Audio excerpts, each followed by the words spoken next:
Hi, welcome to Fish Keep in Jamaica. This is Riley here. I went to the pet shop the other day and I was looking for some goldfish. Two big adult goldfish in each to spawn. And I checked the price in Jamaica, right? 2017 in October. I checked the price, and to believe me, right? The price was like astronomical. I mean, like one pair, a good pair of goldfish, is like for $1,500.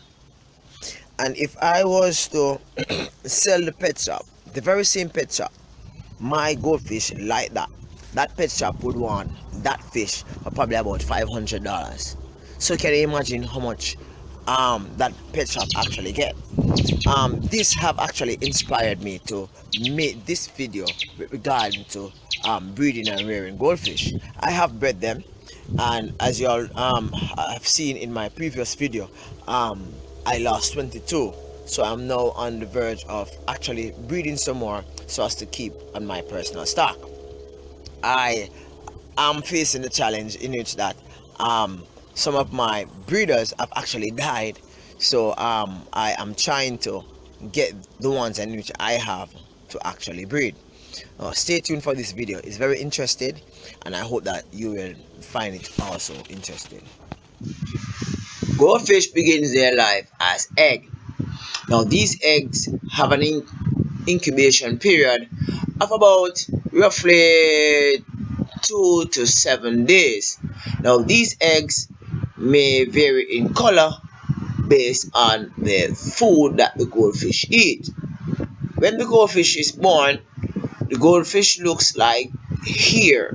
The little strands of hair in your head. That's how they look, and they will grow from this size until they reach about an average roughly 4 to 5 inch.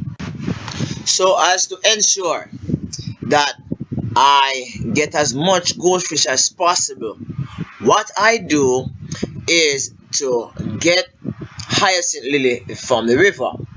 Before this hyacinth lily is used to spawn my goldfish, I carefully wash them off, soaking them in chlorine bleach for about 2 to 3 days or more. After soaking in chlorine bleach, then I will choose the fish that is most appropriate for spawning. The male goldfish have some speckles at the side of their gills whenever it is time for them to breed, while the female does not. If you may choose to hand breed, you should be careful, as putting excess stress on the fish may just kill it. And this is not something that I have read, this is something in which I've experienced. Right? Goldfish may also be what you call it now, carnivores when they are young. Before they reach this size, they will eat anything. Well, even when they reach this size, they will eat anything that comes to their mouth. Although it is said that goldfish are what I call herbivores, they practically eat anything that comes to their mouth, whether it is alive or it is palatable. Right? I once had 69 goldfish spawn, and I placed them into a tank with some other goldfish and koi, which they say are herbivores. Now, after placing them into this big vat for about 4 to 5 weeks, after checking, I only had 23. The remaining fish was eaten by the larger goldfish and the kois.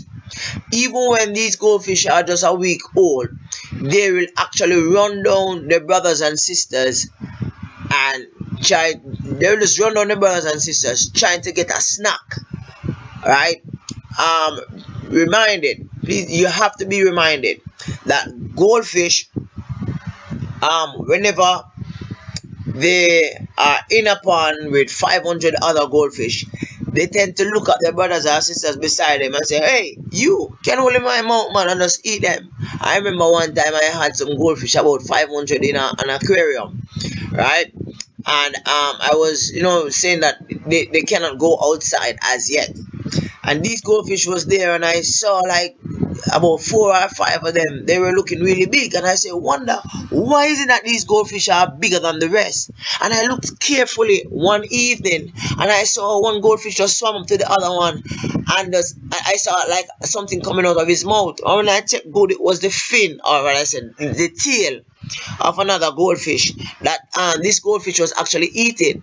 So when breeding goldfish, periodically you have to check on the size, as the fish, some will outgrow the other because some will be faster than the other, right?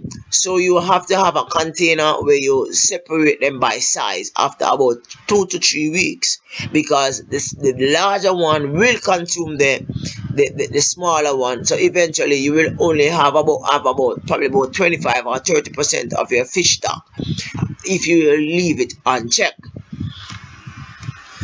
It is interesting, however, to see after a while these goldfish settle down and they begin to live their normal life. Goldfish eats a lot of algae. So if you want your goldfish to grow very quickly, it will be wise for you to get some water, put it in the sun for a while, and when it gets green, this is algae, you throw it into the tank. Now this is what I call it, growth medicine for the fish. The fish will grow faster even with the green water than with the feed flakes or the caustic that you crush out and give the fish, right? Also, you may even get some lettuce, some cabbage, some vegetables, get some water, put it in a container, put it in your house, put it outside your house, and let it stay for about 2 to 3 days. Get a strainer, a 1/8 sieve strainer, and sieve the cabbage and the lettuce, sieve all of that, right? And you will see some little white things swimming in it. It doesn't smell all that wonderful though. So if you have an environment, like for example in a living room, or in your house, I would advise you to use carbon, carbon in your tank, which actually takes away the smell. Feed these little moving things in the water to the fish. These moving one cell creatures is referred to as infusion, and they allow they encourage the fish to grow fast.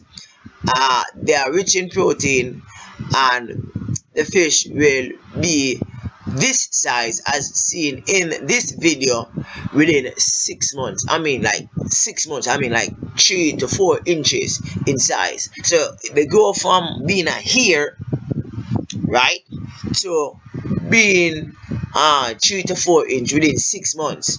Within a year they can maximize, meaning that you have them in an aquarium, to up to 5 to 6 inches, right? A goldfish can continuously grow if given the space. A goldfish and a koi can grow very big. A koi can grow up to 3 to 4 feet, right? If given the right condition, given the right feed and care, right?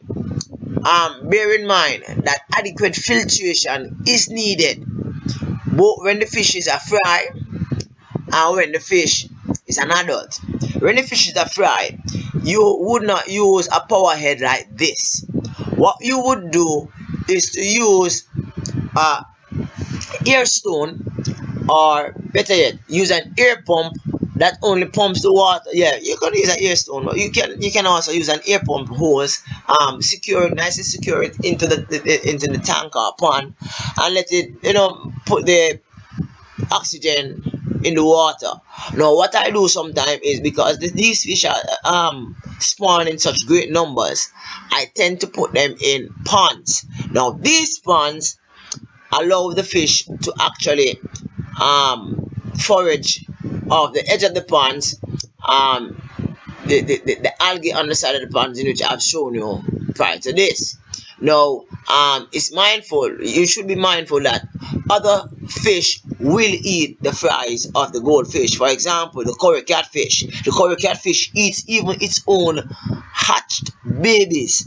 So you wouldn't put a coral catfish in a tank filled with uh, goldfish fry, right? The goldfish fry should be by itself. Not until it's about 3 to 4 inches, then you probably can put it to grow with smaller fish such as guppies and mollies. And if you do not watch these fish will outgrow these mollies and guppies, and will eventually eat them. Interesting, isn't it? So far we have been talking about fixing up the goldfish pond or tank for goldfish eggs to lay, eggs to hatch, babies to be born, raising fry to adulthood. However, there are some steps that you need to take prior to putting the fish to spawn, and even after the fish actually spawn. Now, one, water must be clean before you actually put your breeding pair to be to spawn. Ensure that the water is clean, there are no bugs on the hyacinth lily or the flowers or the plants in which you have. If possible, empty the entire container, water, aquarium, whatever you have planning to spawn the goldfish, right? Wash it carefully, right? Treat it like a new tank, a new pond, right? Condition it. When I say wash it carefully, I mean wash it carefully. Get rid of all the snails, all the bugs, all that. Wash the leaves of the lilies, wash the leaves of the plant, debug them, right? And place them into the container. Put some salt, coarse salt, and a little bit of feed in the container for probably about a week, right?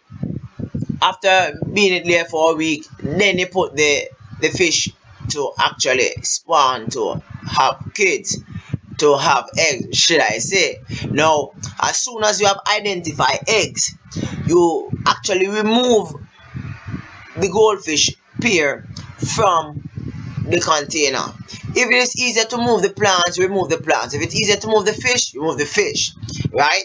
Now, if you have what you call methane blue,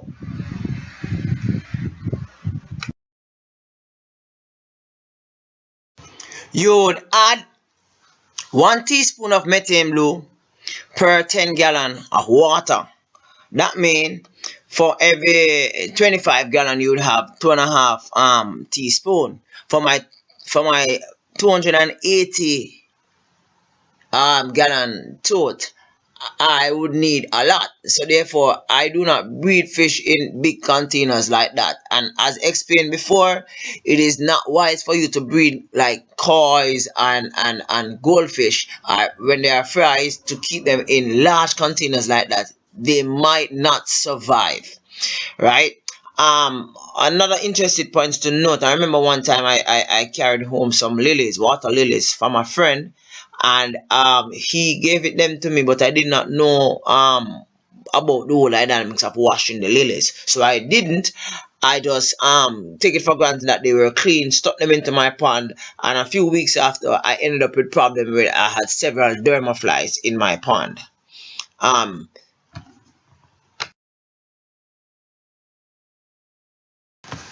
Dermaflies are some insects which will eventually eat your fries, whether it be goldfish, whether it be goldfish fry, koi fry, guppy, molly, whatever fry you have. And at times when they do get big, they might even try to challenge the larger fish. Right? They look like adult size shrimp, brine shrimp, right? They have and they're terrible.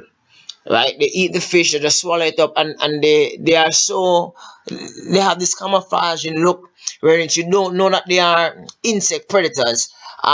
They just stay with the group of fish, and when they are hungry, they just eat one and just sit back as if they are one of them, right? So it is very important for you to inspect your plants, and for you to ensure that they are pond or tank ready. Another note, always place your plants in area where they can get sunlight, right? If they can't get sunlight, you have to know make light for them inside wherever you are, and ensure that they are experiencing not experiencing, getting CO2, right? CO2 helps to make the plants grow. Thank you for watching Fish Keeping Jamaica. God bless. It was a pleasure. Bye bye.